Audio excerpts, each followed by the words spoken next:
Today we're breaking down a strategy that's quickly becoming one of the strongest smash attacks in Clash of Clans, mass throwers with the Dragon Duke.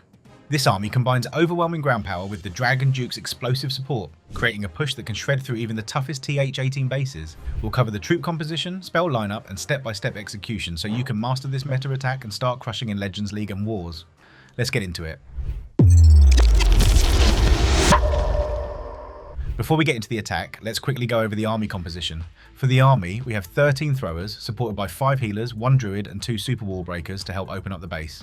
Then a few cleanup troops to finish things off around the edges. Spell-wise, we're bringing 7 totem spells along with 1 skeleton spell, 1 invisibility spell, 1 overgrowth to narrow down the base and reduce damage, 1 earthquake, 1 poison and a revive spell for extra support during the push. Now, for the heroes and pets, the Archer Queen is running Magic Mirror and action figure with the Unicorn.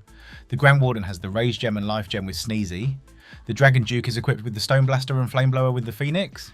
And the Barbarian King is running Spiky Ball and Snake Bracelet with Frosty. Enough talking, let's jump into the action and see this army crush maxed bases. Big shout out to Dima for sharing this army. Okay, this is how you're going to start with this army. Drop all the throwers together in the middle, or from one corner of the base, supported by healers and the Warden.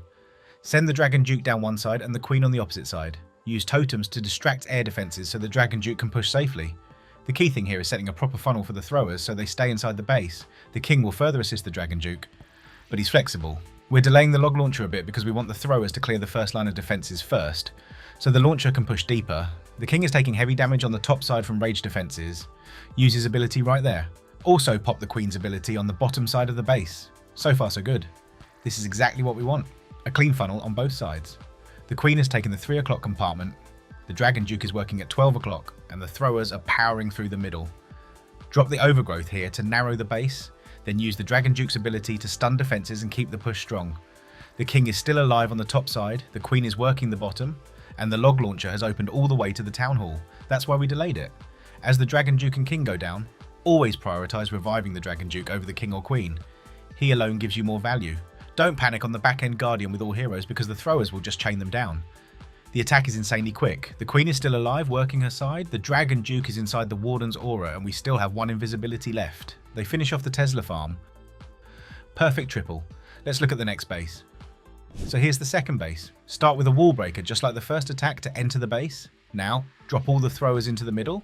Place the Queen on the top side. This side has less damage than the bottom. And send the Dragon Duke with the King on the bottom. Add healers and the Warden to support the throwers, and Coco Loons to make sure those healers stay safe. Totem spell on the top side to distract the Expo and Scattershot, protecting your Queen from heavy damage. Here comes the late log launcher, and with the Earthquake spell this will open the base all the way to the Town Hall. The Dragon Duke is pushing into risky raged up defences, so trigger his ability to stun them right here, and he will snipe them one by one. The Minion Prince is a beast. The Queen is almost down, so use a totem to distract him and take him out. Now, place the Overgrowth spell on the Fire Spitter. At the new level, the Fire Spitter deals heavy splash damage, so make sure you deal with these heavy defences carefully. Queen's ability to keep her pushing through. Throwers are moving strong through the core. The Dragon Duke goes down, but the Phoenix brings him back for a short while. Make sure to drop the revive after the Phoenix ability wears off, otherwise you will swag the spell, and just like that, with a proper funnel and spell usage, the throwers overpower the base, the heroes clean the flanks, and it's another triple. Let's move on to the third base. So this is an example of a different approach to the strategy. We won't always get our desired base, so we need to be prepared for that as well. On this base, we're starting with a Warden Walk. When you look closely, you can see both Fire Spitters are facing one side, so you want to come in behind them. That's the main reason we enter from the 6 o'clock side. With the Town Hall isolated, drop 1 thrower to help with the initial funnel. The goal here is to snipe the Guardian with the Warden. Invisibility on the right side, so the Warden targets the Guardian. Drop an Earthquake spell on the Guardian. We don't need it later since we're not using a log launcher in this attack, and with the recent update, Earthquake can deal damage to CC troops and the Guardian.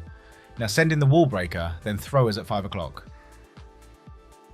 King and Queen on the right side to build the funnel, because we want the throwers to push straight through 5 o'clock into the core compartment for full access.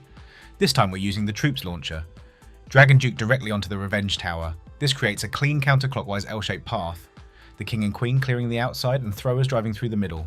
The Dragon Duke is going to clear those defences, but that bomb hive in the middle is a little annoying, so drop the overgrowth on it. Support the Duke with a totem spell, popping up his ability to stun defences. The King and Queen are working well on the right side. This is where good totem management matters.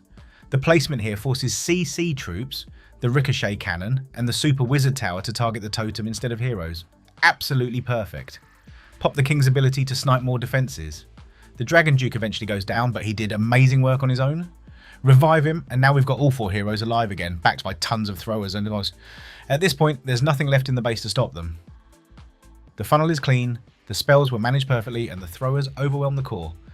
Another triple. Let's move on to the final attack of this video. Now, here we have him on the 4th and final attack of this video. And remember guys, if you've made it this far, drop a like, comment, and subscribe. Use code BLUE for any in-game purchases as it supports us heavily. And we always show you the best content on YouTube. Start with a super wall break, then a Coco Loon to test for traps. Drop an overgrowth spell on the bomb hive. Here come the throwers. See the damage from just one bomb? Place the queen on the left side at 6 o'clock and the king on the right side at 3. Healers go on the throwers with the warden and the dragon duke pairs with the king. That's the perfect setup for this base. Troops are moving forward and heroes are doing their work to create the funnel. Use totem spells on both sides to help lower the damage. The log launcher with earthquake is going to open up the whole core so your throwers can reach everything. Drop a totem on the CC to keep them distracted. The dragon duke is really amazing. On top of that, a seeking air mine hits him a little, so trigger his ability right there to keep both him and the king moving. The fire spitters are dealing heavy damage in the core. But the good thing is, when they're together like this, one totem can redirect their fire. Look at this base, it's like Dima deleted it. So, throwers in the middle, the queen on one side and the king and dragon duke on the other. The dragon duke pushes inside and takes down defences.